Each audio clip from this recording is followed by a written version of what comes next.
of governance in South Asia. And I would like to share my observation at that time. Number one, this is quote unquote. If you look at the state of democracy in South Asia, we find that although democracy is getting strengthened in the region, yet the state of political rights and civil liberties remains depressing. Two, the culture of power politics in South Asia has gradually undermined the legitimacy of the governments, which is considered a fundamental aspects of governance, good governance. Three, in South Asia, despite advances both in terms of devolution and delegation, the local government system is generally weak. Its effectiveness from district to village level is compromised due to its dependence on the province, even the center for resources.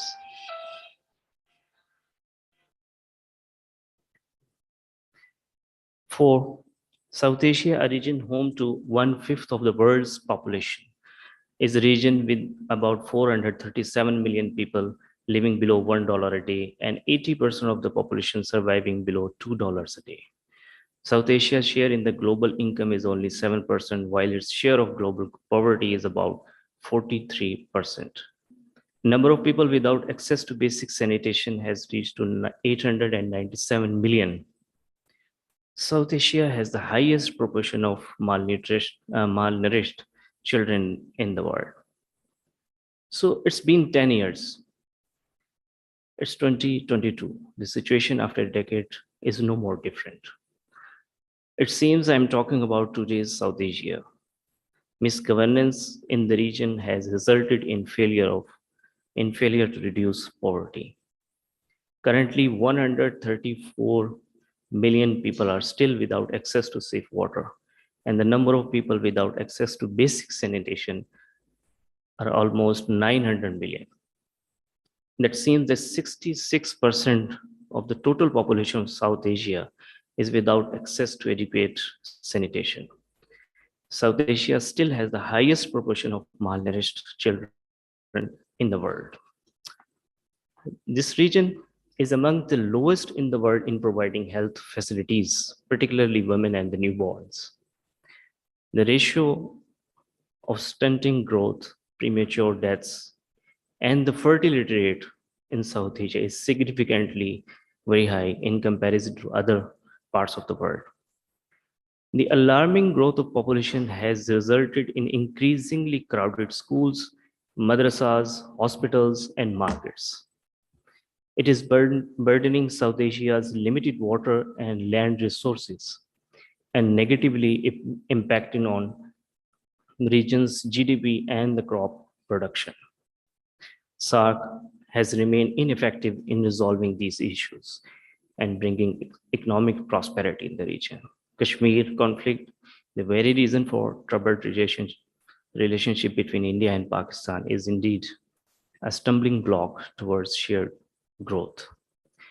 Yes, each country in South Asia, whether it is Pakistan, India, Sri Lanka, Bangladesh, or Nepal, path towards good governance may differ depending on the geography, culture, physical and administrative traditions, and economic conditions. Nevertheless, they share more or less the same responsibilities to provide goods and services, protect and administer the rule of law, and advance the social equity.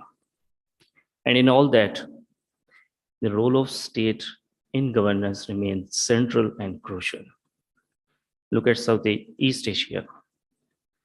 I would like to emphasize that strong, stable, and accountable governments with clear roles have been a feature of East Asia's development over the last 50 years. They have set economic targets, pushed businesses toward achieving them, and work with other governments to spread economic growth across the region. And this is the only model that South Asia needs to follow. And for that, we need political will. With that, I stop here, and I hope today's discussion will end up at some concrete recommendations and the way forward. Thank you.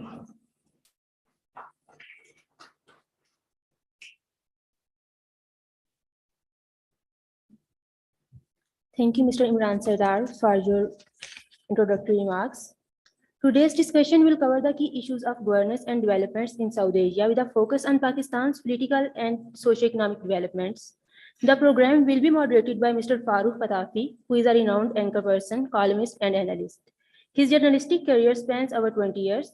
The eminent panel include Ambassador Ghalib Iqbal, Mr. Faisal Karim Kundi, former Deputy Speaker, National Assembly, Dr. Salma Malik, Assistant Professor, DSS Department, Quaid Azam University, and Mr. Taimur Shamil, who is a broadcast journalist and contribute regularly in the daily newspapers. I will now hand over the floor to the moderator, Mr. Farooq Patafi, to proceed with the panel discussion. Thanks. Thank you very much. Good morning, ladies and gentlemen. It is immense pleasure for me to be here and to moderate this session. When I was first contacted, I thought that since it is IRS, perhaps I'm about to be audited. That didn't happen. Let us face it, this topic at this moment is very important because we are talking about a state of affairs where it seems that post-truth society has actually taken root in this country. And where people don't seem to feel entitled to their own views, but their own facts as well. And that is a state of affairs where things keep on changing. Just to actually frame that discussion that we are going to start and we are going to try to get to the bottom of issues. I just wanted to point out how complicated things have been for Pakistan. Pakistan now turns 75. Pakistan is a country that was built with huge promises for the minorities and for the people of South Asia. And since then, it seems, earlier, I thought that I should bring some transparency or some slides here, and I should actually start with that. Then I didn't know whether there will be support. So I'm going to actually appeal to your imagination where word picture actually works. The first slide is going to be literally a slide like this. If you actually start from the top, at the independence, the capacity of the state has been going down. Why? Because population has been increased, right? This is one aspect that is important. Then there are complicated issues that we have so much fight, so much discussion, and yet governance level keeps on declining. There are two, metaphors that one needs to use here. One, the Red Queen effect, and that is the more you actually run, you remain at the same place. This is from Ellis through Looking Glass. And the second one, that metaphor was mentioned here in this book. I'm going to show it later on as well. Is Article 15, that in most of the underdeveloped countries, there's a hidden article in the Constitution which says, fend for yourself, because the state cannot do it. So at this moment, while we keep on fighting among ourselves, the capacity of the state, of the governance keeps on declining. South Asia also, and in this country as well. So we are going to actually start discussion on this. Panel has been introduced already. If there is need for further introduction, you can just point it out and I can repeat whatever was said. Otherwise, I'm going to start with, decorum actually suggests that I start from that corner, sir. Ma'am, when we are talking about governance matters in this country, what do you think at this moment is actually bringing us down? Education, the numbers you have listened to, and they are quite sobering at this moment.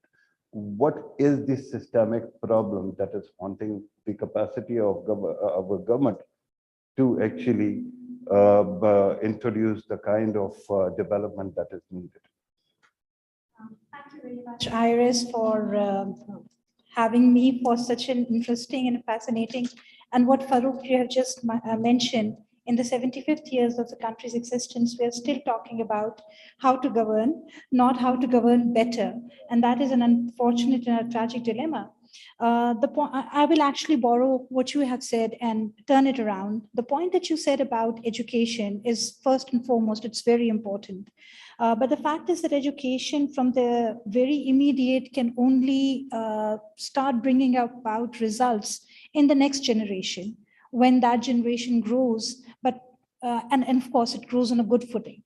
But then that too is a subjective notion. And as an academic, I would say that if you are imparting education, it is not kind of a uniform education, but then you can't even have in a pluralistic society a uniform education. So you need to actually have a good blend of different educational methods that applies to all type of the audience that we are addressing, all type of population groups that we are addressing. And unfortunately, attempts at having singular curricula that has to be implemented on everyone is not exactly the right recipe. Rather, it is more of a despotic recipe, which we have seen in authoritarian regimes. And of course, that also does not cater to many things that we need to look into. And again, I go back to the pluralistic flavor of a state, where you need to see that there is a minority that needs to be addressed. The times are very changing. People are actually even aware of what is happening on the front page of a textbook. Who is sitting where, who's wearing what, and all of these things, they're very minutely managed. And that gives this idea to the future generation as to where the society is leading them. Having said that, I would stop on the education part. But the second thing that we need to talk about primarily is that in these 75 long years, what has Pakistan done? On the democratic front, what has been the level of participation? The digits and the figures that we see on the voting pattern are not exactly the honest digits and figures. Most of the time they are fudged, or at least that's what we say. Secondly, as a oralistic society that you talked about, we talk a lot, we discuss a lot, deliberate a lot, but we are not an action-oriented country. We wait for Allah to come and rescue us. And with this fatalistic thing, and of course with this factor that, the bad has happened because that's the will of the providence. So we are just leaving something for everyone else to look into, but rather than implement ourselves. So I think if each one of us, just one last word, if each one of us end up doing the work assigned to us, no less, no more, I think we'll do a decent job. Clarification. You earlier talked about SNC, right? And how it might be despotic. On one side, we are talking about this like this, and then we keep on talking about the need for a counter narrative against terrorism. This country has been haunted by such humongous problems as well. So how do you actually square that circle? I actually say that we require textbooks for the counter narrative so much as the fact that we require more transparency in the actions that are carried out on various fronts. I mean, I'm a researcher, I'm an academic. If I go out to research somewhere, there are several roadblocks that I have to cross. Most of the time, those red flags or roadblocks are never crossed. But if there's someone from outside accessing Pakistan, they're given accesses to the highest echelons, and then they go and twist around the narrative and they produce something different. I think there's a need. There was a time when the country decided that there's more need for transparency. So there were more press reporting, there were honest coverages, several other things, and you people have been part of that. So I think that is needed. Might be some kind of to a input. certain extent, to a Right. certain Allow me extent, to, but it can't address everything. Allow me to bring in Kundi Saab as well. Kundi Saab, since we are talking about Pakistan's politics and governance, both. One aspect that is serious, because we are talking about governance at the grassroots level as well. Governance seems to need 3 tiers of power, right? Usually it is thought that most of our political parties are committed to the federal system and then federating units. But when it comes to local governments, where actual power lies, where actual work can be done, political parties don't do much. They don't empower. Your reaction to that? And then, of course, why is it that political parties keep on agitating about everything rather than building up things? Thank you. I want to thank my host who has invited me here. Very good question about this. Actually, I think the democratic governments or political parties, they have failed to brought this local government system in this 75 years. Because whenever we as a political government, when we came in government, when we call ourselves that we are democratic and whatever, whenever we come, we try to demolish or finish this local government system. Whenever there is dictatorship or army rule, they bring forward this local government system. And I think after 1985, when there was a elections of a non-party basis, the parliamentarians were given so much funds, the local government funds. And now what our parliamentarians are doing, they are not doing any, they are doing it, but not that much. We are supposed to come to the parliament to do legislation. But unfortunately, if you see every parliamentarian, they have got file in their hand, they are going for roads, street pavements, water supply schemes, whatever the system which local government has to do, the parliamentarians are doing it. I every time say in my party and everywhere, if you strengthen the local government system, you will find, you will give ad in the newspaper that we want parliamentarians in the National Assembly or Senate. Nobody will come to contest election in the National Assembly, or hardly people will come like in Senate. But thing is that we have failed. In this 75 years, we haven't yet decided we want to have parliamentary system or we have the presidential system. Now the debate, few months back, there was very hot debate going on that we should transfer our parliamentary system to presidential system. So still we are not on the right path we have governance issue.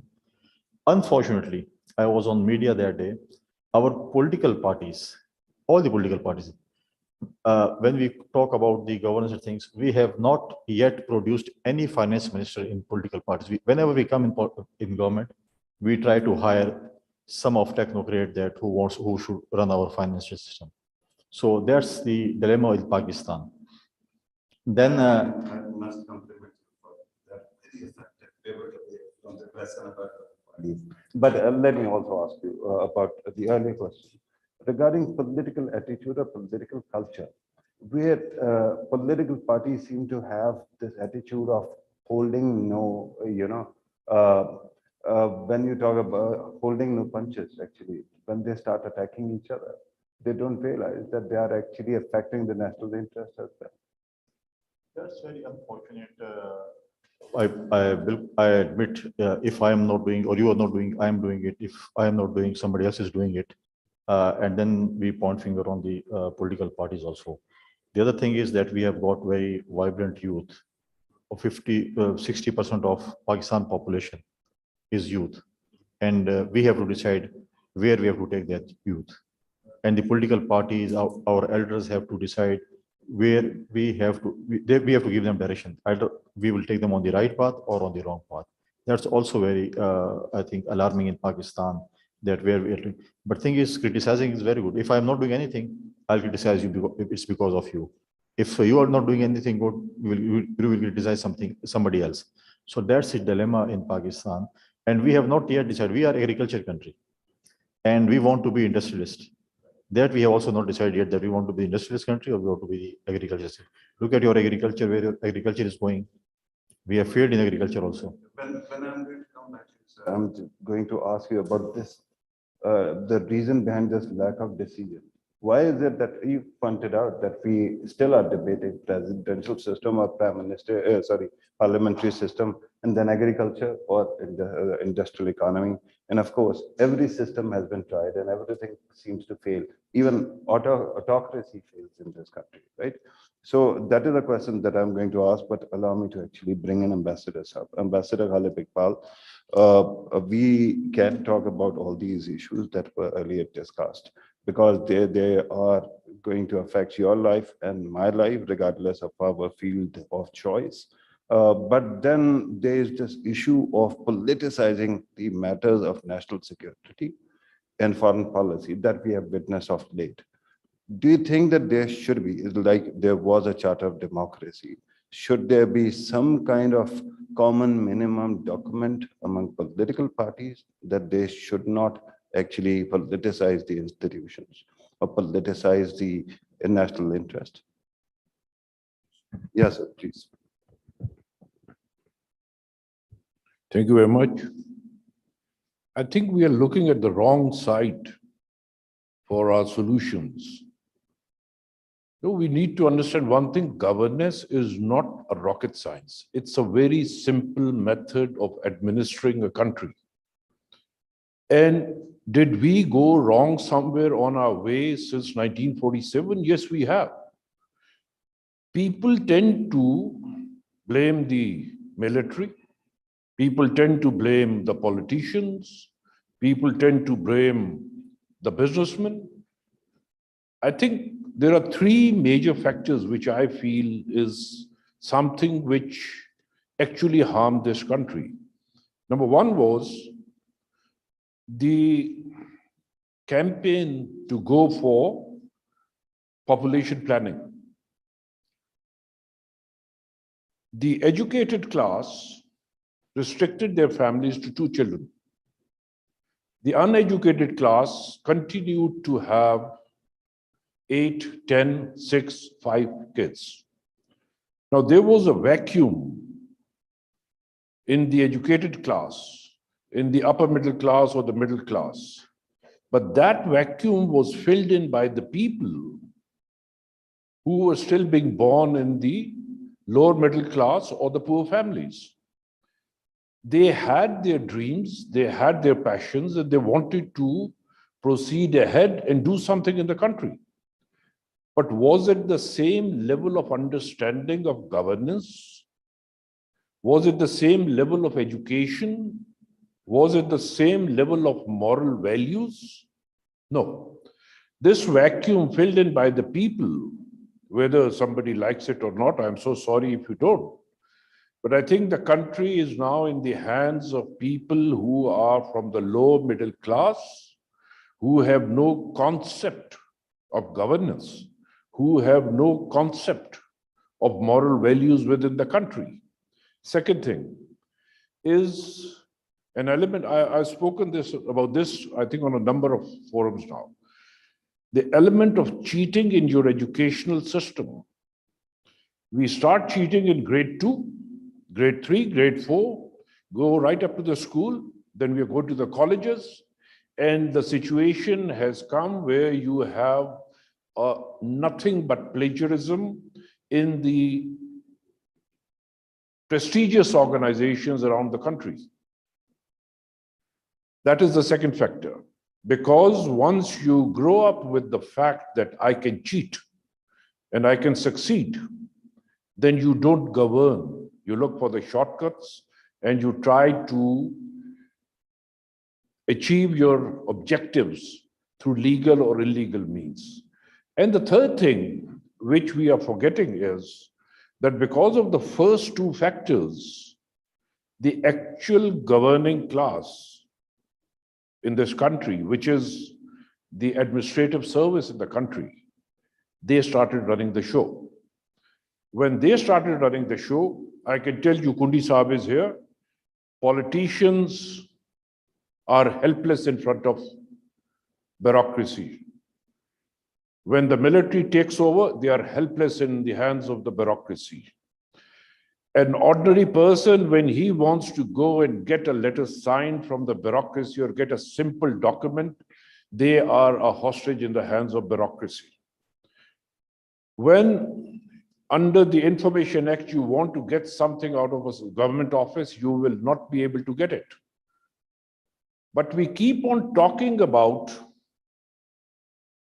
symbols. We keep on talking about the names. Okay, now I haven't heard anything in the media.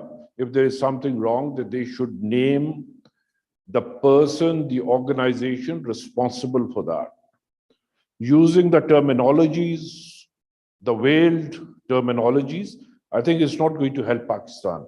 We are not looking at Pakistan and at Pakistanis with an objective to improve upon our governance. Now, coming back to your question, if there is a charter, would a charter help if that is the mindset which we have developed during the last 35, 40 years now? It won't. You need to go for some sort of actions which is going to put us back on the track.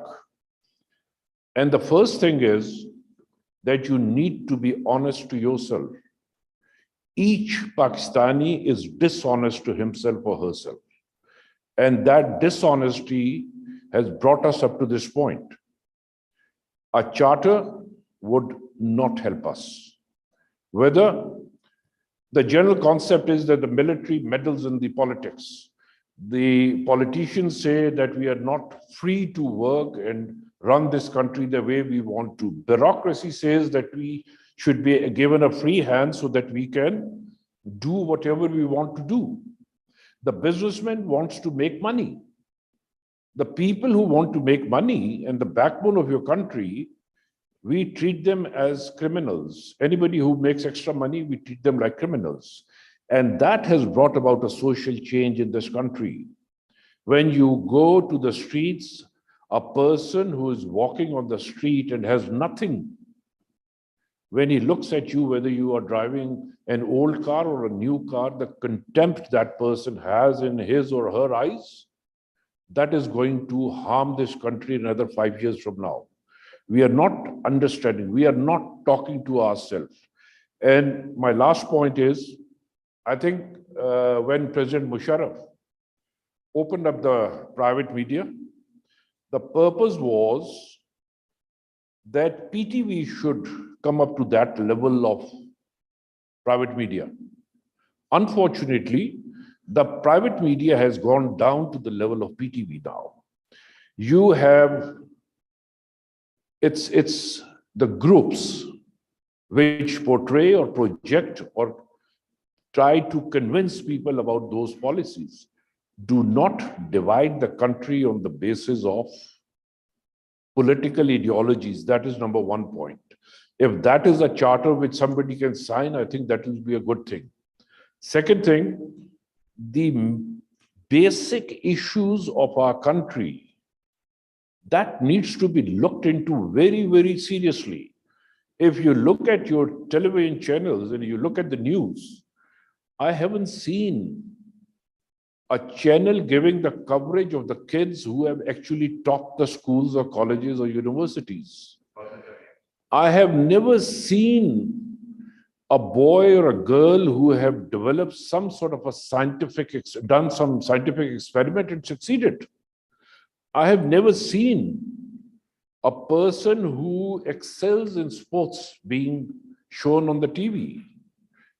When we switch on the TV, it is PMLN, PTI, People's Party, JUI, cribbing about the military, and that's it. We are not being honest to yourself, and dishonest people do not necessarily need a charter. They need moral and ethical values to convert this country into a place where governance will become number one thing. Thank you very much, Ambassador Saab. Thank you very much for your answer. Regarding media, of course, everything, when we are actually complaining about everything, media is going to be a part of it. And that's why I'm lucky to have my next guest, because he actually has worked for media as well. And he also is part of academics. So, Taimur Shamil, let us talk about this issue of how media frames it, and how media frames it, the political discourse, the quality of political discourse, which might be going down, as has been pointed out by many. And why is it that the entire country, while we in principle seem to agree on population control, your expertise include the most populous province of Pakistan, Punjab, right? Population has been exploding for quite some time. But how many of us actually focus on this issue, right? If these problems are not going to be handled, then of course things are going to be the way they are. Your take on this? Pleasure to be a part of this very prestigious panel. Starting with what Ambassador Ghalib just mentioned, because I've been working with Pakistan Television, and that is like my home. So talking about General Musharraf, that is the issue basically. Understanding institutions and their working.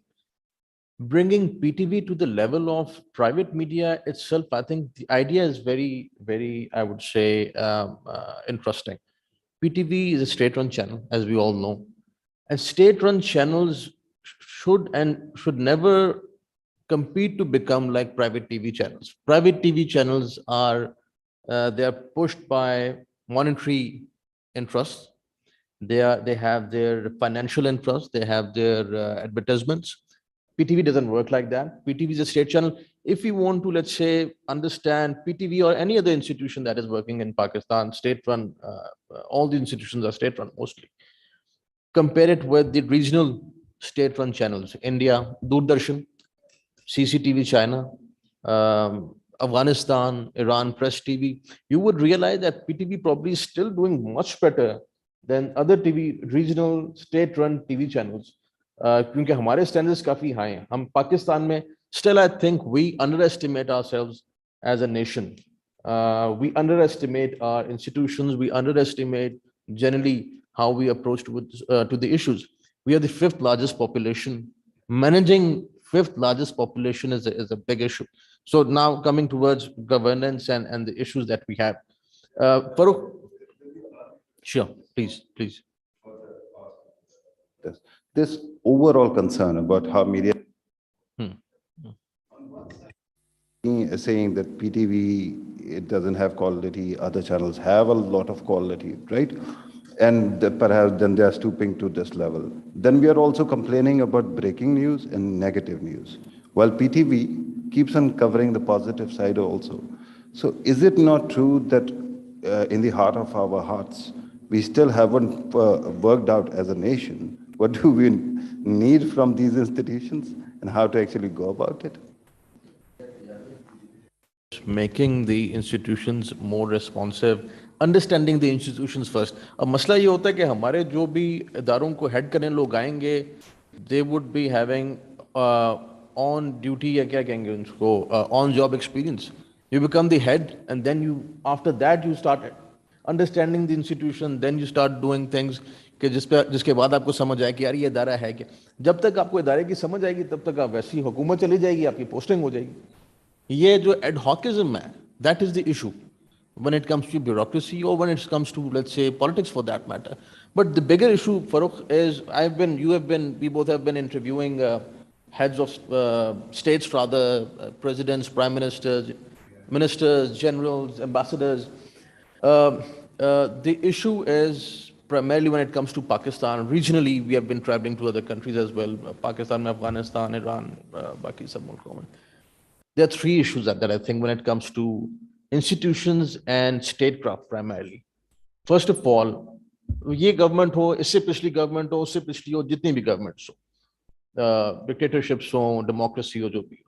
The issue is with the political will, first of all. Understanding the issues and then having the will to understand. Let me just complete.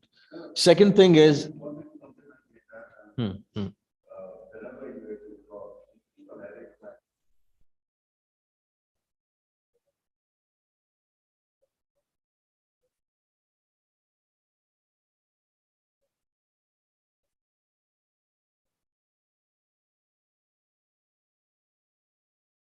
towards that for political will, if we know what, we can address it and we can discuss about it. How we should know what is the issue first of all, and I think we have been discussing it, but still the lack of political will. Second, coordinated effort. Ambassador Ghalib Iqbal, Kundi Shah, General Modi, you all know way better than me that we have this absolute lack of coordination among the institutions and the political parties to come up with a clear vision about Pakistan and how to run the institutions. I think that is the biggest issue. Third is the reward and punishment problem. And that is probably the cultural issue. We would neither go for the reward, neither for the punishment. You know, सबसे बड़ा मसला ये है, आप ना reward करें लोगों को, ना आप उनको पनिश कर रहे हैं. स्टेटस को है, जैसा चल रहा है उसको वैसे चलाएं. And on top of it, when you fail as a political party, or when you fail as a head of the state, then it is very easy to just direct this whole chaos towards the working of the institutions, towards your political opponents, and it is a very, I would say, easy way out. People would listen to you. People would just, जी बिल्कुल ठीक है, अगर PTI है, People's Party है, PMLN है, कोई भी political party है, आप आए, आपने अपने जितना अपनी मुद्दत गुजारी, एंड हमसे काम नहीं हो सका. क्यों नहीं हो सका? क्योंकि देखें इदारे काम नहीं कर रहे थे, हमें समझ नहीं आई, ये नहीं हुआ, वो नहीं.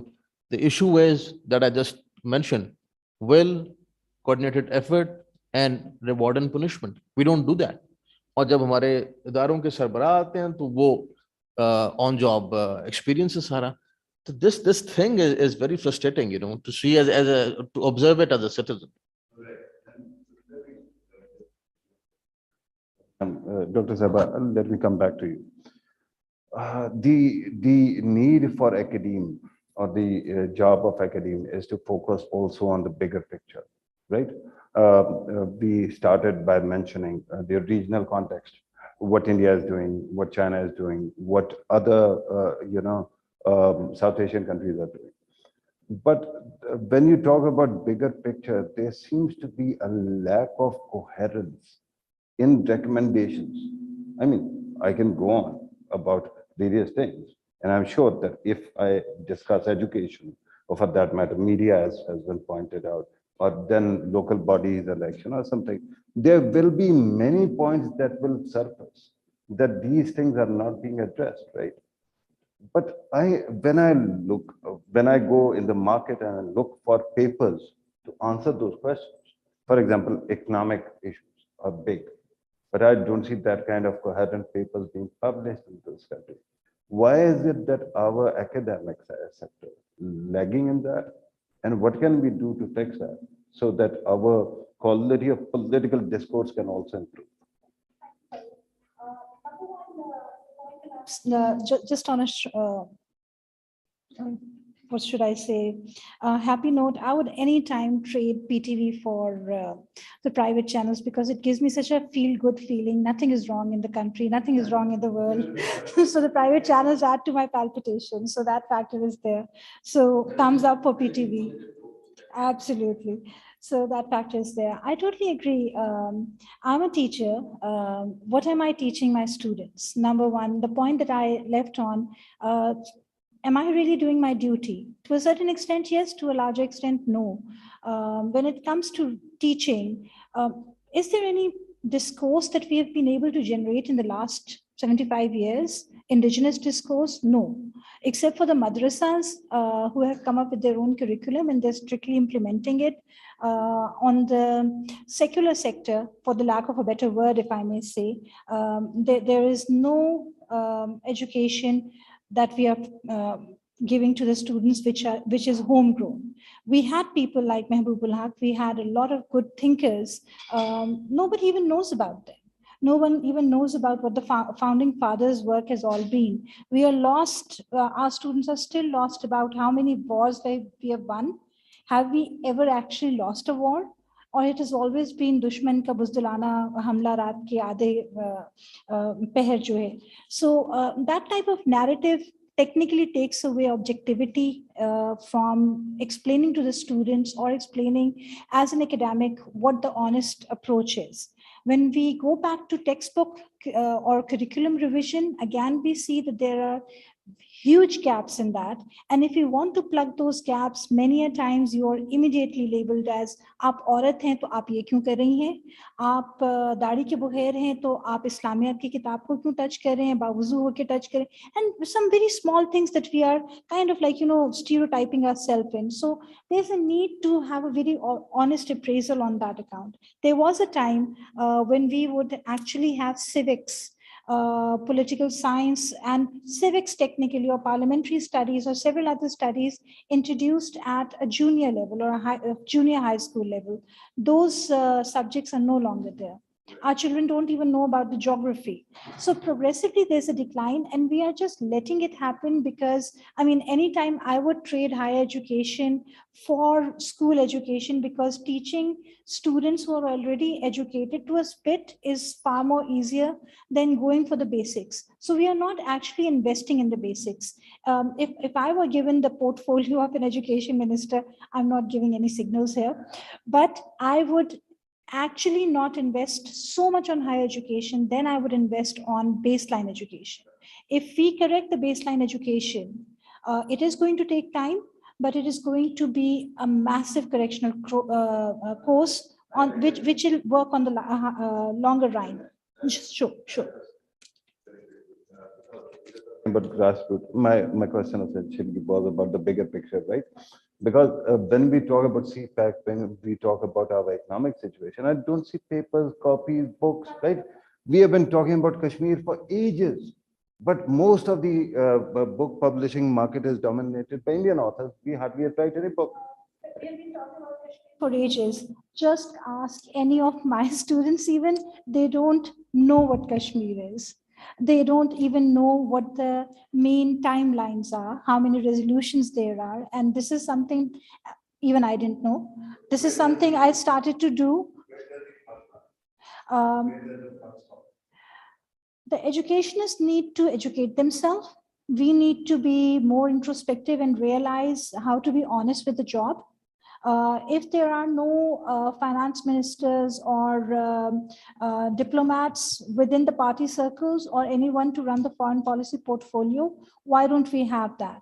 I think in the political parties, there is a mandatory need for think tanks where there's a lot of research culture happening. And I think there's a need to integrate think tanks with educational institutions as well as parliamentary stuff. So this has to be a trilateral effort where all of these things are integrated and you develop, and there's a need for bringing up student bodies that have a representation. Initially, it's going to be problematic because there's so many problems in the education institutions that children mix the goods and the bads together. And we are facing it. I know it's a very difficult thing to say, but at the same time, there is a need for children to actually speak up and start writing critical discourse. There's no critical studies happening. Critical stuff. When I asked you about buck stopping somewhere, I was hoping that you're going to say with politicians, because a politician is sitting next to you, right? So I'm going to ask him actually about the state of affairs, and I asked Ghalib Saab earlier, Kundi Saab, about this essential need or compulsive need to actually politicize every institution, right? Your party might be in government now, but for past 3.5 years, you have also been blaming the same institutions. Is it not important to recognize that these institutions are still sacrificing, like army? Even as we speak, soldiers are giving their lives to protect us and to defend our democratic rights as well. Is it not important for political parties and politicians to take stock of their own narrative and to decide for once and for all, not to politicize these institutions? There is no doubt that the army and security forces has given their lives for the Pakistan in war against terror, whatever we have faced in last few years. What happened in Afghanistan, and then we have border with Afghanistan, and what happened in former FATA and KP especially. We had large number of IDPs from Swat. We have brought it, and then they went back. Thing is, I agree with you, but the thing is, the punchline is that in Pakistan we still need civil military dialogues once for all. Who has to do what? We have to be, everybody has to be in. If I'm politician, you are in media, let me do wrong things, I will make things right. I can't guide you as a, when you are sitting in PTV, both of you, and you are anchors and moderating your show.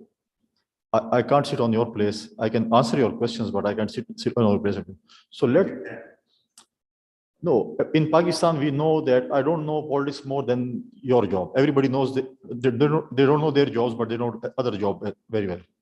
So I think right now, Pakistan needs 2-3 things. First of all is civil military dialogues. We need, like Ghalib Saab has said, he has said charter of, we need charter of reconciliation. We need charter of prosperity, you can say, for the way forward.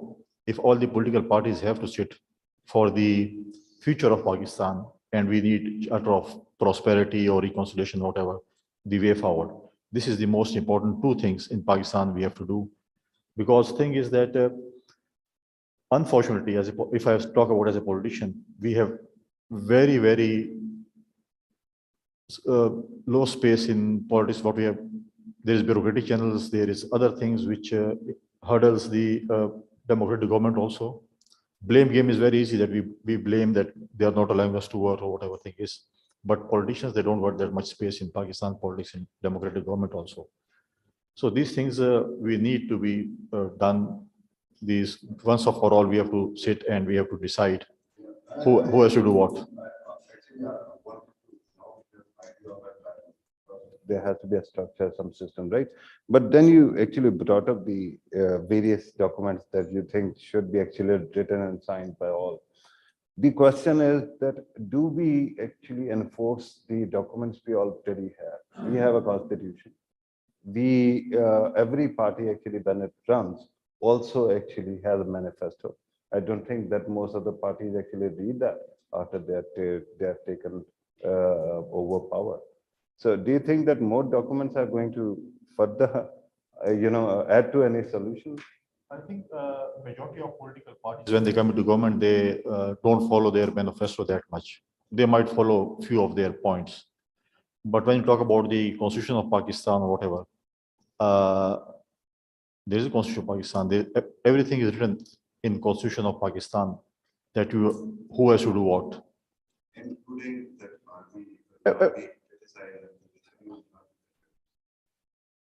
There's a lot of other things in Constitution of Pakistan. There are a lot of points. There is points that we won't be criticized, but there are points that who has to do what. The Chief Justice of Pakistan has to decide that Prime Minister has to write a letter to somebody or not. There is a book, there is a constitution who shows you that what you have to do. Thing is, there is loopholes in politicians also. All departments. If you say all the institutions, everybody is not 100%. All the institutions are not 100%. They have loopholes. So that's why I am again and again saying that we go in delegation. I have visited like Mr. Messer is sitting here. We have gone to different countries for civil military relation. We talk there, go there and talk to them. But we can't have civil military dialogues in Pakistan. Why shouldn't we have? Once for all, we should decide who has to do what. Then you can blame. If you blame politician, if I blame army, if I blame judiciary, that they have not done the good work or bad work. The other thing is, main thing is that, simple thing is that we have Afghanistan as our neighbor. And in my party and in politics or other political parties, I always say, whoever political party, whichever political party study Afghanistan politics, they can succeed in Pakistan. That's the punchline. There's a reason why brought to this discussion, this issue of documents, because I was just looking at this US Constitution. This is a very thin volume, right? And it is typed in very big font. I can read comfortably. This is Pakistan's constitution, right? Miniature constitution, actually. Raza Rabbani Sahab actually published it for us. Very difficult to read, but it has over 200, actually 300 pages. Right? We keep on creating more documents, but we hardly ever actually follow them. So that becomes a problem, and that might actually bring us back to what you were saying earlier, the values and how to actually follow them. But you started by mentioning population explosion. Have you seen anybody discussing population in this country?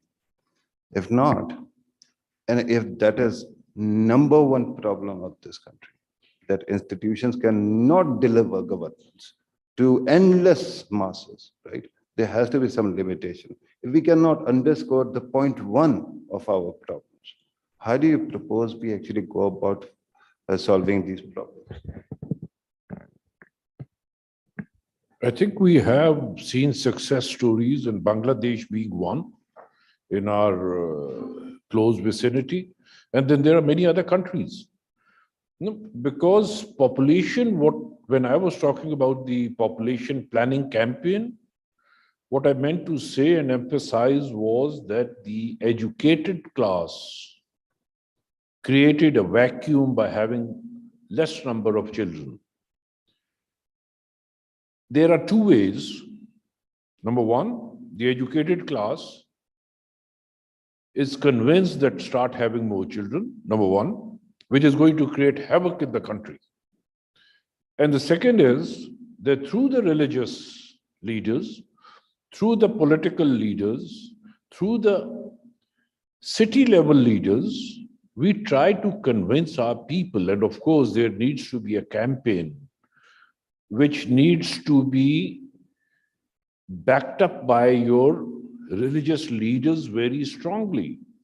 ये कह देना कि बच्चे दिए, अल्लाह ने बिल्कुल कहा है मैं रिस्क सबको दूंगा और सबको देता है, लेकिन आपने ये भी तो देखना है ना कि एक कमरे में अगर 10 लोग रह सकते हैं तो उसमें 20 नहीं रह सकते. Because we have seen the practical example of this when our people go abroad to work as labor class, in one room where 5 people are required to stay, 35 Pakistanis are staying over there. The mindset changes. The way they look at the country and the society, it changes drastically. So if this country is to be treated like a room, can we afford to have more people? No, we cannot. उसके लिए campaign करने की जरूरत है. But again, when we do not look at the serious issues confronting the country and we do not talk about it, I think we'll keep on discussing and we will be keep working on the same pattern for another 30 years. आपको इस वक्त solutions की हमें जरूरत है. Solution family planning के लिए solution, governance के लिए सोल्यूशन. आपको like once in the previous government we were sitting there were 4-5 ministers and कि जी ब्यूरोक्रेसी काम नहीं करती है, इसको कैसे. I said I will give you 2 ways of working on that. Number 1, start retiring them at the age of 55 or 52. Let them get into the private sector. The private sector will benefit from the experience of these people who are willing to start a new life. Number 2, if you don't want to do that, then enhance the retirement age to 65 or 68, whatever. The Canadians, they have no retirement age, but generally they retire at the age of 75. उन दोनों चीजों का solution नहीं है आपके पास. जैसे कुंडी साहब ने कहा ना, फाइनेंस मिनिस्टर कोई नहीं मिलता, इसी तरीके से आपके पास we have no experts either amongst the political parties or within the military to understand the nuances and the way of working of the bureaucracy. This Experts.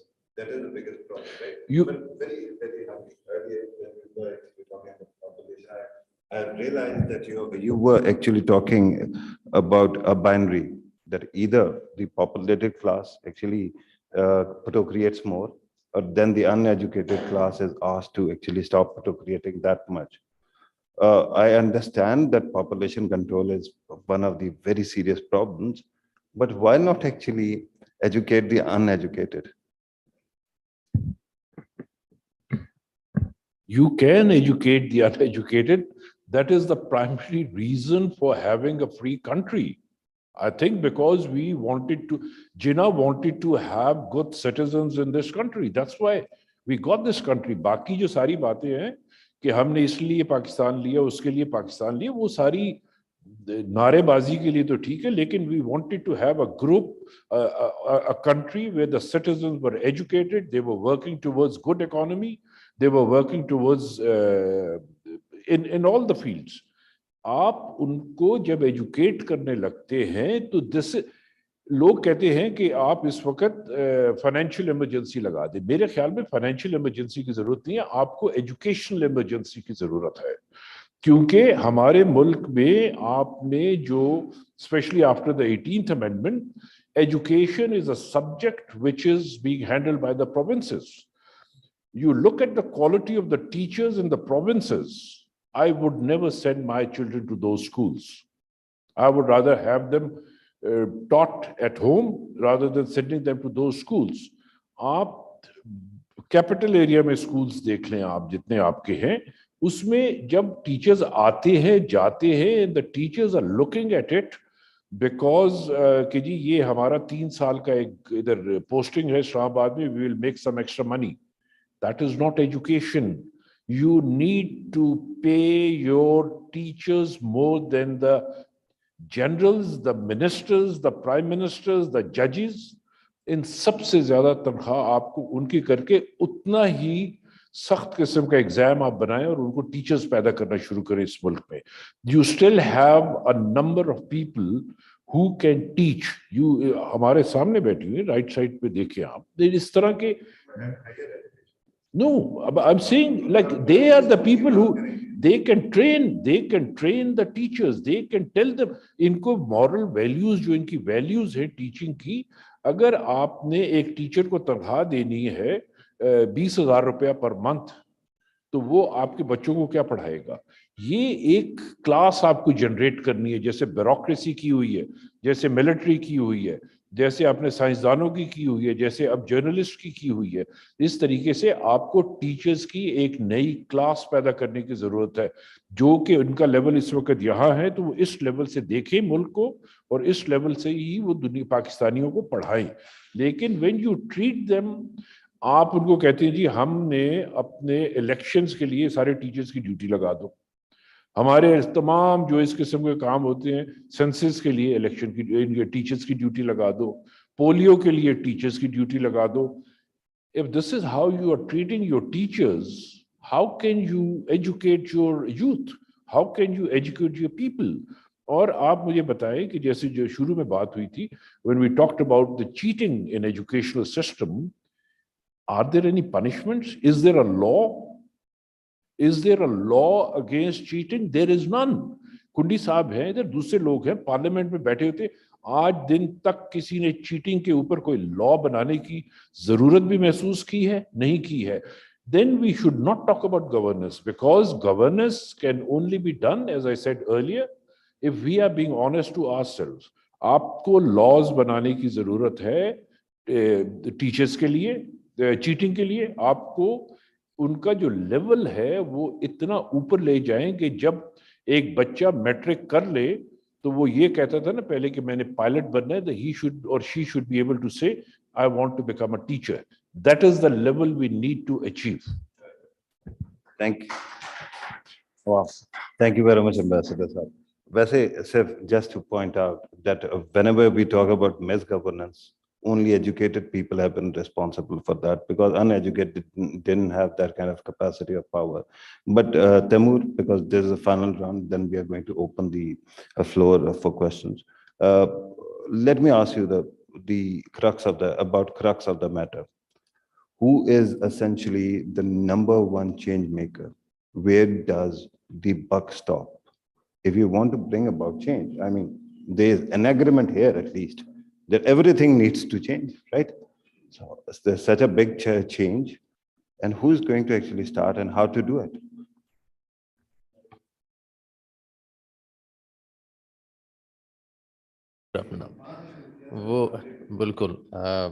I think the buck stops with the public, with the people of Pakistan. Let me tell you how. The issue is that we don't focus on our issues. Ambassador Ghalib Iqbal was our ambassador to France, right, sir? France में $100 अगर university की fees बढ़ जाए ना कि $200, तो जो वहां पर हंगामा बनता है पेरिस में, वो दुनिया देखती है. हाँ, इशू इज कि हमारे लोगों को, हमारी अवाम के जो इश्यूज हैं, that is more focused on sloganeering, on polemics, on targeting others, on targeting opponents, on targeting other countries, other political parties, other institutions. आपके इशू ये, हमारे इशू क्या है? हमारे स्टूडेंट्स के इशू क्या है? गांव वाले के इश्यूज क्या हैं? जो शहरों में रहते हैं उनके इश्यूज क्या हैं? जो आपके इश्यूज हैं आप उन पे फोकस करें. Hold the people who are representing you accountable. How do you hold them accountable? Either you vote them in or you vote them out. That is the best way of accountability that people have basically. अब problem ये है कि the political parties, obviously they all know, उनके अपने तरीके हैं divert करने की भी. टेंशन से विद ड्यू रिस्पेक्ट अपने सारे मामलात हैं. अगर इदारा नहीं चल रहा तो ये किसका कसूर है? ये हुकूमत का कसूर है. हुकूमत वो इदारा क्यों रन नहीं करवा सकती? क्यों एजुकेशन के लिए हम प्राइवेट इंस्टीट्यूशंस पे डिपेंडेंट है? क्यों हम सेहत के लिए प्राइवेट अस्पतालों पे डिपेंडेंट है? अगर यही सारी क्वालिटी हमें हुकूमत दे रही हो, ये या पिछड़ी है, मैं सारी पॉलिटिकल पार्टीज की बात कर रहा हूँ, सारी हुकूमतों की, तो हमारे लिए मसला नहीं होना चाहिए. Government is unresponsive and hence then you privatize the institution और फिर उनको वो लोग रन करना शुरू कर देंगे, बड़ा आसान हो जाएगा काम. You just said that political parties really know misdirection. किसी और के ऊपर इल्जाम लगाना उनको आता है, पकड़े क्यों नहीं जाते? आप और मैं, क्या हम अपना काम करें? अगर सोसाइटी में जितने भी चेंज मेकर्स हैं, they are not doing their job. Are we waiting for some messiah? Or who is going to be that messiah? As the public, वो फैज वाली बात है, आपका कोई मशाया और नहीं होगा, आप अपने मशाया खुद हैं. You don't have to wait for that one guy who would come sometime and who would change the country. I don't agree with that idea कि एक लीडर आएगा, कोई आएगा, वो पूरी पॉलिटिकल पार्टी को ठीक कर देगा, वो पूरे पाकिस्तान को ठीक कर देगा और सब कुछ ठीक हो जाएगा. आपके मशाया आप खुद हैं. There are young people sitting over here and I would rather suggest them कि जो आपके इश्यूज हैं वो आपने खुद हल करने हैं. Hold the people accountable, hold your leaders accountable. इदारों को आपने बताना है कि अगर वो अनरिस्पॉन्सिव है तो क्यों अनरिस्पॉन्सिव है. You should come up with some solution and you should come up with way forward. Agitation जो अब शुरू हो गई है, पहले भी नई बात तो नहीं है हमारे मुल्क में, कुछ 70-75 साल से यही चल रहा है. एजिटेशन से मसला भी हल नहीं होगा unless and until you come up with intellectual way out. जैसे अभी हम डिस्कशन कर रहे हैं, बहुत बेहतर तरीके हैं. We have experts, ambassador Ghalib Iqbal ने कहा, हमारे एक्सपर्ट्स तो है ही नहीं हमारे पास, but we have this 5th largest population, majority is young. Invite the young people, let the young people take the lead. But young people का भी इशू ये है, जो आहिस्ता आहिस्ता मैं समझता हूँ हल होगा, वो ये है कि एजुटेशन से मसला हल नहीं होगा. आपको बड़ा एजुकेटेड रिस्पॉन्स ढूंढना है अपने इश्यूज की तरफ, डेटा ड्रिवन हो और उसमें एक कल्चर्ड तरीके से आपने अपने मसाइल का हल निकालना है. And don't get distracted either by this government और द प्रीवियस गवर्नमेंट और the coming governments by the ये जो हम एक जज्बातियत की तरफ अपने पूरे अवाम को ले जाते हैं. I think that is causing great damage to the country and also distracting from the real issues. That's what my point is. हम development और governance की बात कर रहे हैं. Development और governance यंग लोगों ने हल करना है, ये हम लोगों ने हल करना है, अवाम ने हल करना है. तो मिसाया is the public itself.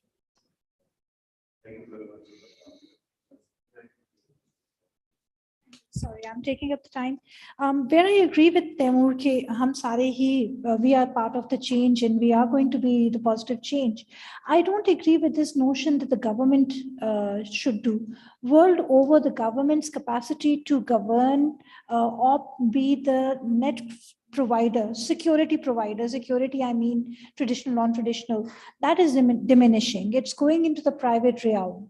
So which means that the public or the private institutions gear up and they respond. And that is what we are seeing the general trend to be. But I think the major answer is that if we have a proper implementation of the rule of law and the institutions are allowed to do what their work function is with transparency, coupled with accountability, चाहे वो education है, चाहे वो health है, चाहे वो parliamentarians है, कोई भी है, चाहे वो defense industry है. तो if no one is above the rule of law, I think हमारे मसाइल बहुत हद तक ठीक होंगे. But वो ideal talk है, कहाँ तक implement हो सकता है, that depends. Now let us, ladies and gentlemen, start the question and answer session. You have been a lovely audience. Just raise, as you have raised your hand, just raise your hand and then introduce yourself and tell us whom do you want to answer your question. So please go ahead. Assalamu alaikum. My name is Faisal, and thanks IRS President Excellency for extending the invitation. Thank you. I'm blessed with a very good discourse from all of you. My question is from all of you. I mostly go by the argument and opinions of Ambassador Ghalib Iqbal and Taimur Shamil also that आप लोग तो जारी बात है एक pedestal पे हैं, अच्छे पेडिस्टल पे, और जारी बात है उसके लेवल पे ही आपने बात की है, लेकिन मैं थोड़ा सा वो ग्रास रूट लेवल पे चला जाता हूँ. एंड मैं ये देखता हूँ कि जब भी हम गवर्नेंस की बात करते हैं तो why is it always the leading political elite या ब्यूरोक्रेसी या मिलिट्री स्टैब्लिशमेंट, या ठीक है उनका रोल है because they are the leaders, वो रूल कर रहे हैं इस कंट्री को, तो उन्होंने बहुत सारे काम करने। Why don't we talk about ourselves कि हमारी अपनी हालत तो देखें आप। मतलब हमें ये नहीं पता कि कचरा किधर फेंकना है, सफाई सुथराई का क्या स्टैंडर्ड है, वक्त की पाबंदी कैसे करनी है, म्यूचुअल रिस्पेक्ट क्या है, इंडिविजुअल रिस्पेक्ट क्या है, पीसफुल कोएग्जिस्टेंस किसको कहते हैं। ये चीजें जिस कौम को नहीं पता उसमें आप गवर्नेंस बेहतर कैसे कर सकते हैं? कोई केस स्टडी है आपके पास जिसमें आप ये देख सकें कि हमारे जैसे ट्रेड्स और करेक्टरिस्टिक्स की कौम है? चीटिंग की बात की गालिब इकबाल सर, बिल्कुल राइट, बिल्कुल सही है। तो इस करेक्टरिस्टिक्स की कौम कोई है हमारे रीजन में या वर्ल्ड में और वहाँ गवर्नेंस बेहतर है? I think there is a direct relationship between the quality of nation and the governance. इसको क्यों नहीं हम एवेलुएट करते? और अगर ये इशू है तो इसको कैसे सॉल्व कर सकते हैं हम? मतलब एक लीडर या एक पॉलिटिकल पार्टी जो है वो कितना कोई हैमर कर सकती है ये चीजें, बेसिक ट्रेड जो 1400 साल पहले हमें बता दी गई हैं, उसमें उससे तो हमें आगे चलना चाहिए। That's Thank a you. good point, sir. I think, yeah, let us take another question and then the young man over there has been raising his hand for quite some time. Please. Ji. Thank you so much. My question is to Kundi Saab. Identify भी कर दें अपने आप को, नाम introduction दे दें. I'm Dr. Shafaq Ahmed, and my question is to Mr. Kundi Saab. You were talking about civil military relationship, and you want to have this the balance of power between civil and military relations.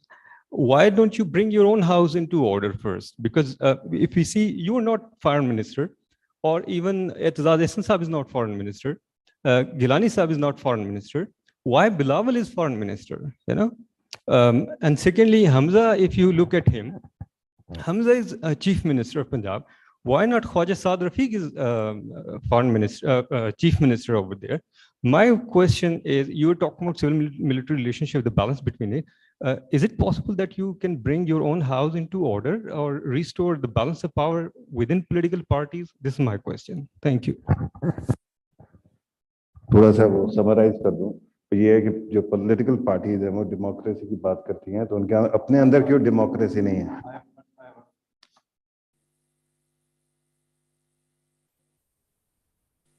देखिए, बड़ा अच्छा सवाल आपका है और ये हमेशा political party से होता है। और अनफॉर्चुनेट कहें या फॉर्चुनेट कहें, हमारे इस रीजन में, चाहे आप इंडिया को देखें, पाकिस्तान को देखें, आप बांग्लादेश को देखें, हम एक नारा भी लगा था कि जी ये जो फैमिली पॉलिटिक्स है ये नहीं होनी चाहिए। जैसे हमजा और शहबाज की आपने बात की, पॉलिटिकल लीडर्स की आपने बात की। इंडिया में आप देखें कि गांधी फैमिली जब खत्म हुई, बीजेपी उनकी जमात ने जो है वो टेक ओवर किया, और उसके बाद उन्होंने राजीव गांधी की वाइफ को, दोबारा इटालियन थी, लेकिन उन्होंने उसको दोबारा बुलाया कि आके हमारी कांग्रेस पार्टी को टेक ओवर करे। और she was not allowed to do politics. आपकी बात ठीक है, डेमोक्रेसी पॉलिटिकल पार्टीज में होनी चाहिए, agree with you, but thing is ये इसके साथ नहीं है रिलेटेड कि ये सिविल मिलिट्री रिलेशन होने चाहिए या नहीं होने चाहिए। Civil military relation is something else, democracy in political party is something else. I agree with you, लेकिन हमारा अलमिया हमारे मुल्क में ये है कि हमारे जो नजरियाती पॉलिटिक्स, ये चीज़ें ख़त्म हो चुकी हैं। हमारे जो है यहाँ पर, मैं एग्जांपल देता हूँ, अगर बिलावल भुट्टो है तो पीपल्स पार्टी का टिकट जिसके पास होगा उसी को वो वोट मिलेगा। अगर शरीफ फैमिली है वो टिकट देगी तो मुस्लिम लीग काउंट वही होगी। अगर इमरान खान साहब हैं PTI, minus the 3 personalities, parties are zero, no. अगर मैं आज कहूँ कि मैं अपनी एक पार्टी बनाता हूँ, I will be nowhere. तो ये चीज़ हमारी इस मुल्क का एक अलमिया है, इट विल टेक टाइम। और आपकी और हमारी जनरेशन में तो नहीं हो सकता, क्योंकि देखें हमने पॉलिटिकल नर्सरी बंद कर दी है। क्या हमारे कॉलेज यूनिवर्सिटीज में स्टूडेंट पॉलिटिक्स अलाउड है? नहीं है अलाउड। अगर हमने सिंध में अभी थोड़ा बहुत, सिंध गवर्नमेंट ने किया, हम कहते हैं हमारी पूरी पाकिस्तान में होना चाहिए, लेकिन जब ये चीज़ होती है तो बहुत सी हर्डल्स आ जाते हैं, नहीं ये ना करें, पता नहीं क्या हो जाएगा, ये हो जाएगा। हमने पॉलिटिकल नर्सरी खत्म कर दी है। अगर आप स्टूडेंट यूनियन को इजाज़त दें यूनिवर्सिटीज़ कॉलेज में, उसके हर चीज़ के पॉजिटिव और नेगेटिव पॉइंट होते हैं कि इसमें पॉजिटिव भी होंगे, नेगेटिव भी होंगे, लेकिन टाइम के साथ साथ वो चीज़ ठीक हो जाती है। मैं फैसल साहब के सवाल का एक लाइटर मूड में जवाब देना चाहता हूँ कि हमें सब कुछ आता है। आप कहते हैं ठीक बने, पाकिस्तान से आप एक फ्लाइट में बैठे हैं और उसको दुबई लैंड कराएं, हम लाइन में भी खड़े होंगे, उधर FIA का कोई बंदा में रिसीव करने नहीं आएगा, उधर कोई प्रोटोकॉल नहीं होगा और हम लाइन में खड़े होकर ना हम नीचे गन फेंकेंगे, सब कुछ ठीक होगा। लेकिन वही फ्लाइट जब पाकिस्तान लैंड करेगी, मेरी ख्वाहिश होगी FIA का बंदा हो और मैं लाइन तोड़ूं और मेरा पासपोर्ट वो स्टैम्प करे, सामान मेरा घर पे आ जाए और मैं सब, और हम फख्र महसूस करेंगे शायद हम गन नीचे फेंके। तो हम है ठीक, लेकिन मसला है कि हम डंडे के आगे ठीक है।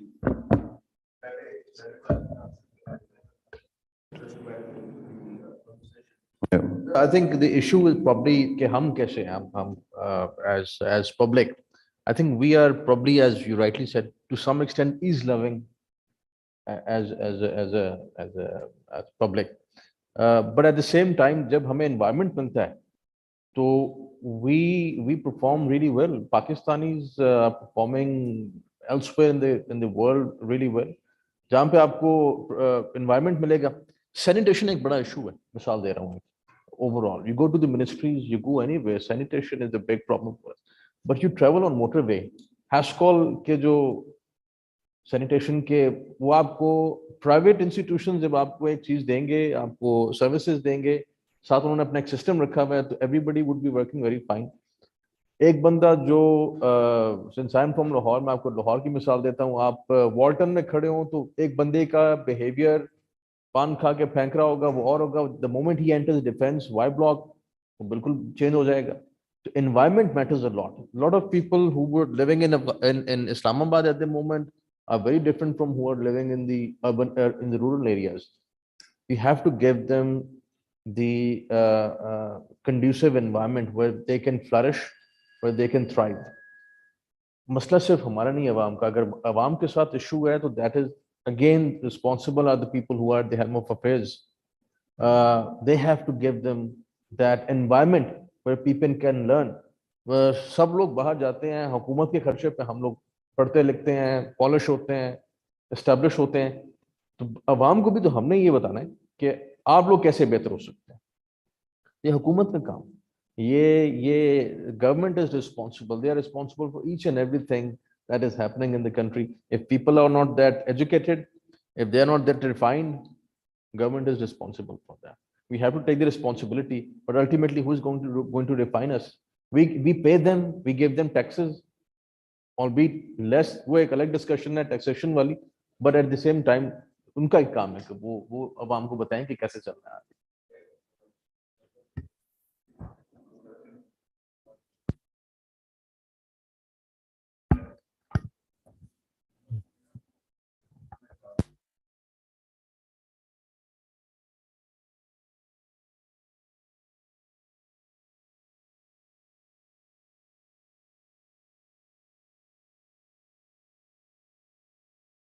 वैसे हम सारों को एग्रेसिवली काम करना पड़ेगा, वरना तब्दीली नहीं आने वाली, और शायद पॉपुलेशन का भी मसला होगा। Ma'am, you want to comment या मैं क्वेश्चन पे जाऊं? थॉट्स पे लगानी पड़ेगी, and each of us, again I go back to the fact that we need to contribute to the thing, but the fact कि जो political parties हैं, democratic political parties हैं, symbol of democracy, they need to become more democratic internally is the need of the hour. जो dynastic politics हैं, and unfortunately South Asia का theme था, तो all over South Asia we have dynastic political parties, and Pakistan has a similar trend. तो जब तक ये first generation या जो third generations जा रही हैं, then what next? All of them are running out of their that complete loyalty factor, जहाँ glaring ये दिखाई दे रहा है कि the second or the third generation is not exactly what the first generation political leaders were all about. So जब तक इन party cadres में एक internal democracy नहीं आएगी, जिसमें second tier, third tier leadership rise above नहीं करेगी, जुल्फिकार अली भुट्टो की जो People's Party थी, उसमें कितने big names थे, progressively वो tinker down करता चला जा रहा है, या किसी भी political party में, I'm not targeting one political party, but there were several big names जो कि अब हमें larger canvas पे उतना दिखाई नहीं देते. तो ये क्यों हो रहा है? Because हमारी जो political discourse है वो बहुत हद तक suffer कर रहा है, और हम सबके पास excuses हैं, मेरे पास excuse है इन पे डालने का, इनके पास excuse है आगे domino effect पे डालने का, but the very fact is कि हम में से कोई अपनी shortcomings को note करने का वो नहीं करता. जो हमारे स्टूडेंट एजुटेशन होती है, ये यूथ की एजुटेशन होती है, हम सबको एक ये धरना माइंडसेट, कभी रिलीजियस एक्टर्स आते हैं, कभी पॉलिटिकल एक्टर्स आते हैं, we are fine with that because it shows, it makes big news, it makes a lot of fascinating stories, कहानी, गाना बजाना. There is an entire pop culture around the dharnas, whether they are religious dharnas or they are political dharnas. But the very fact is कि उस धरने के पीछे आपकी economy कितनी इफेक्ट हो रही है, कितने लोग बीमार अस्पताल जाने से रुक रहे हैं, क्या हो रहा है. कभी हमने ये सोशियोलॉजिकल स्टडी की है? कभी नहीं की. हम लोगों को कोई ऐसी कंपल्शन ही नहीं होती, because there is nothing attractive about it. So हम वो चीजें नहीं कर रहे. हम सिर्फ ये देखते हैं कि जी पार्लियामेंट हाउस में उस धरने से आर्मी के बंदे सामने आए कि जो है पार्लियामेंटेरियन सामने आए, किसने क्या बयानबाजी की. तो वो हम लोग ट्विटर जनरेशन बनते जा रहे हैं, 1 मिनट क्विक फिक्सेस वाले. सो आई थिंक हम लोगों को वो माइंडसेट चेंज करके जरा लॉन्ग टर्म कॉन्सिक्वेंसेस वाला माइंडसेट बनाना पड़ेगा. वजह ये है कि एक जमाने में हमारे लिबरल्स जो थे, they were known for tolerance, right, patience and pluralism. अब वो भी उतने एग्रेसिव हो, माफ नहीं करना चाहते. सर, आप question. Sir, thank you very much. I'm Bilal from National Institute of Maritime Affairs. First of all, excellent discourse, wonderful seminar here. You all have focused on one issue, and there is no denying about education, and the dividends are going to be visible in the next generation, no doubt about that. But then, since your topic is regarding the governance and development in South Asia, what went wrong in Sri Lanka, one of the most educated nation, over 98% of literacy rate, patient and absolutely humble and docile society, and also a very resilient nation. They have fought, terrorism against the Tamils, and they fought it ferociously and finally succeeded. But what ultimately went wrong with this educated society at the end? What was that? So I think we need to analyze that. Was there something wrong in upholding the rule of law in their country? Was there something wrong in accountability? Was there something wrong in following or they have forgotten the basic fibers of their society, the moral standards? I believe more than education, there are a few things that we can do immediately. Why can't in one go the political will, if the political will is there?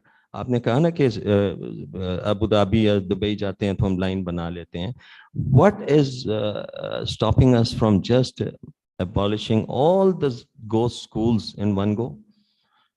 Teachers हैं हमारे, उनको आप खत्म करें, and do that, and then concentrate on establishing and upholding the rule of law and the accountability. And also the most important thing in any society, I believe, is the moral grooming and character building. Support दे दूं, 2018 में मैं last time गया था. 22 kilometre का patch है उनका motorway, नहीं मोटरवे उनका जो है ना, जो कनेक्ट करते हैं एयरपोर्ट को उससे शहर से, कोलंबो से. 36 अरब रुपए का वो बना. जब करप्शन की ये लेवल होगा तो फिर ये तो होगा. Sir, I am also Bilal from Indian Ocean Studies Center. I think all the panelists have all been pointing out some problems in the area. Everything is not bad in Pakistan. Start from 1947, we started from zero. How many medical colleges were there at that time? And today, where we stand today? The problem which initially was pointed out was the population growth. We need to grow, our GDP needs to grow about 7.5 to 8% per annum to adjust the last 70 years and as well as to adjust the population growth, which is already touching about 2.8 to 3%, which is the highest in the world. So coming to the quick fix, we have all been pointing out the problems. The quick fix is the judiciary, role of the judgment. Why once we land in Singapore, and if you throw a wrapper of a toffee, somebody picks you, bring you in front of a justice, and they fine you $300.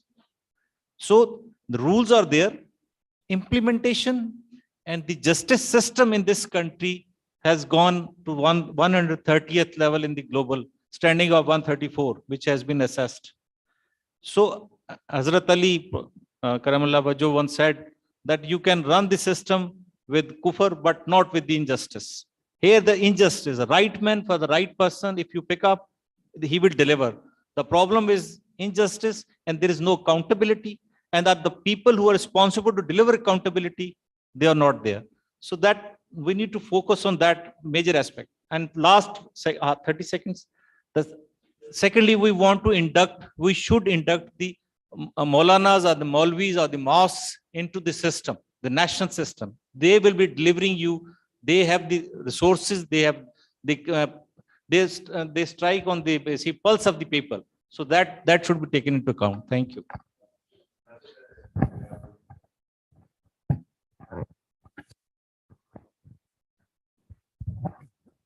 Thank you. It was a very good discussion. बहुत कुछ हमने सुना और सीखने की कोशिश करेंगे. But I feel we are not touching at the right spot. जो बातें की उससे किसी को भी I mean सब का इसी पे इत्तेफाक है. सब बातें हैं अपनी जगह, लेकिन ये कैसे करेक्ट की जाए? ओवरनाइट तो करेक्ट नहीं हो सकता. पॉपुलेशन ओवरनाइट कंट्रोल नहीं हो सकता. एजुकेशन भी इसी तरह ओवरनाइट ठीक नहीं हो सकता. इसी तरह पॉलिटिकल सिविल और मिलिट्री रिलेशन जो है वो ओवरनाइट तो ठीक नहीं हो. सब चीजें लॉन्ग रन प्रोजेक्ट्स है. अब वो कैसे हम हल कर लें? जल्दी नहीं करनी है. बहुत खराबी हो गई. मुल्क जब बना, अनफॉर्चुनेटली बनने के थोड़ी देर बाद डिरेलमेंट शुरू हो गई.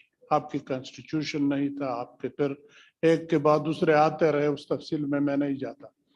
अभी इन मसाइल का हल कहाँ है? आई थिंक ये सारी चीजें मिल के गवर्नेंस के अंदर इन सब चीजों का हल है. वो गवर्नेंस हमारी क्यों खराब है? हर एक इदारे के कवानीन हैं. अगर उन कवानीन पे अमल किया जाए सही तरीके से, तो ये जो मसला आप लोग बता रहे हैं, ये कोई मसला सर नहीं उठाएगा. लेकिन उस पे अमल नहीं होता, इसलिए कि जो गवर्नेंस ऊपर बैठी है वो इम्प्लीमेंट नहीं करा रही. वो अपने मर्जी के लोग इधर उधर लगाते हैं. और वो लोग जैसे आपने कहा कि जॉब पे आके सीखते हैं, तो इस तरह तो बातें नहीं होती. हमने अगर अपने असूलों पे अमल करना है, तो उसके लिए फिर हम ये सीढ़ी ऊपर जाती है कॉन्स्टिट्यूशन की तरफ. ये सारी चीजें कॉन्स्टिट्यूशन से नीचे आती है. कॉन्स्टिट्यूशन पे हम अमल करते हैं. बड़ी मुश्किल से 73 में ये कॉन्स्टिट्यूशन इत्तेफाक से सब लोगों ने इस पे इत्तेफाक किया. लेट्स प्लेज टुडे कि हम उसकी तरफ जाएंगे. आइन से हम गाइडेंस लेंगे. कोई इदारा आइन से मुबर्रा नहीं है. हर एक इदारा, हर एक सिस्टम उस अपने दायरे के अंदर खुद मुख्तार है, सेमी ऑटोनमस है, उसमें काम करे. लेकिन ऑटोनमी सबसे ऊपर कॉन्स्टिट्यूशन की है और पार्लियामेंट की है. जब तक आप पार्लियामेंट को वो पावर नहीं देंगे जो आइन देता है, तो फिर ये मसले मसाइल तो मैं समझता हूँ कि बहुत कम है. हमारी कौम बहुत अच्छी है कि अंग्रेजी जानती नहीं है और हमारी तकरीरें अंग्रेजी में सुनते हैं. हमारी सारी चीजें अंग्रेजी के ऊपर फोकस हो जाती है. आप सारे गवर्नेंस वाले सिस्टम्स देख ले. आपका CSS कंपटीशन अंग्रेजी में होता है, उर्दू में नहीं होता. मैं इसी पे ख़त्म करता हूँ कि आपके जो मसाइल हैं उनको हकीकत की नजर से देख के उनका हल ढूंढ लें। आप ये पराए जामे न पहनाएं। Be a Pakistani, look at it from the Pakistani angle and hold the constitution supreme. Only that can give you a good governance. Otherwise, बातें तो बहुत, I can talk for 3 hours over here, give you a lecture on everything, but that would not solve the problem. Constitution can do it. Thank you. Conflict में आ गया हूँ कि एक side पे ma'am ने कहा कि शी हैज टू लीव और दूसरी साइड पे मुझे कहा गया था कि कंक्लूड करें और जनरल साहब ने उंगली रेज कर दी, तो मैं जनरल साहब के पास जाना चाहता हूं। Thank you ma'am for being part of the panel. General साहब, first of all, I think it was a very, very useful discussion. मैं एक चीज थोड़ा सा करूंगा कि Pakistan has not done bad, as somebody also said. Till when? यहाँ पर ओमनी बसें चलती थी, हम यहाँ पे, I think I am one of the ambassador साहब के साथ, one of those who have studied in government schools. We have risen. We used to go to government hospitals. There was no concept of private schools. Everything that the government is supposed to do was done. पानी ठीक आता था, gas ठीक आती थी, बिजली ठीक आती थी, सड़क पर बत्ती के ऊपर, इशारे के ऊपर सब रुकते थे। इवन जो तूड़ी वाला, जो यहाँ बड़े कम लोग समझेंगे, वो गड्ढा जा रहा होता था, उसके नीचे लालटेन होती थी। There was no Tonga without a light. ठीक है, ट्रेन में आप सफर नहीं कर सकते थे बगैर टिकट के। एसी के कंपार्टमेंट में आप जाते थे तो it was like heavens. Everything has been happening in this country. The question is why it has gone bad. And with due deference to Kundi Saab, it is his party. I think Bhutto Zia joint venture destroyed this country. When we started creating societal earthquakes, जब कहा गया कि ये मजदूर की factory है, उसको जाके पकड़ लो, जिया साहब आए, उन्होंने कहा शलवार ऊंची करो और जो मर्जी करते फिरो, गिट्टों तक शलवार ले आओ। That was the disaster that happened in this country. इसी इस्लामाबाद में आपको पुलिस नजर आती थी, चेक करती थी, मोटरवे से ज्यादा स्ट्रिक्ट पुलिस थी। एक्सेप्शंस शुरू हो गई, ये जर्नैल है, ये एमएनए है, ये कमिश्नर है, इसको चेक नहीं कर सकते। आप इस वक्त देखिए इस्लामाबाद में हम सब रह रहे हैं, प्रोटोकॉल की गाड़ियों ने जिंदगी हराम की हुई होती है। ठीक है, the question is why we have come. Sir, population, it is wrong कि पाकिस्तान ने पॉपुलेशन कंट्रोल नहीं की। Abda Hussain in the Nawaz government somewhere in the 90s brought down the population growth, and 3 years is Pakistan mein down ho gayi thi. So the question is why we have gone down. My answer is exceptions. और दूसरा एक important चीज है कि हम और government, ये मसला है हमारे यहाँ। मैं सिविलियन हूँ, ये गवर्नमेंट है। गवर्नमेंट हर किसी को very somebody said, आप FBR में जाएं, हर बिजनेसमैन को वो चोर समझते हैं, हर बिजनेसमैन को वो चोर समझते हैं। So I think the systemic requirement है इसमें। और एजुकेशन पे तो I think कल मुजाहरा था कराची में, उससे पहले लाहौर में एक मुजाहरा हुआ था टीचर का। अगर आप वो टीचर देख लें तो मतलब आप किसी को, बकरे को भी उस स्कूल नहीं भेजेंगे। Thank you. मैम, मुझे बिल्कुल बताया जा रहा है कि वो आपके लंच तैयार है और ये ना उसको जी चलो। अभी ये कह रहे थे कि मेरा ये काम नहीं कर सकते, खुद मॉडरेट करना शुरू कर दिया। I think this has been a very excellent discussion, and you've touched upon issues which are very vital and important for Pakistan. But I think we missed on the economic aspect. Why are we in this dire state of affairs as far as our economy is concerned? If your economy is not going to be strong, you will not be able to basically overcome the social problems that I think somebody did mention about climate change, about stunting, so on and so forth.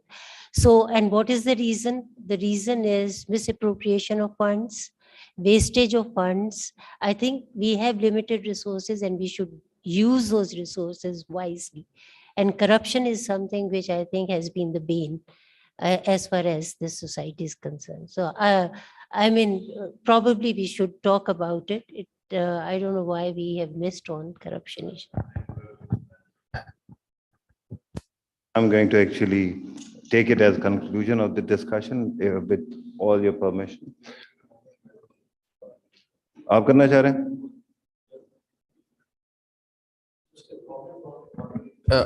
Economy का जो issue है, I don't know if you agree with me or not. I think there's this method to madness.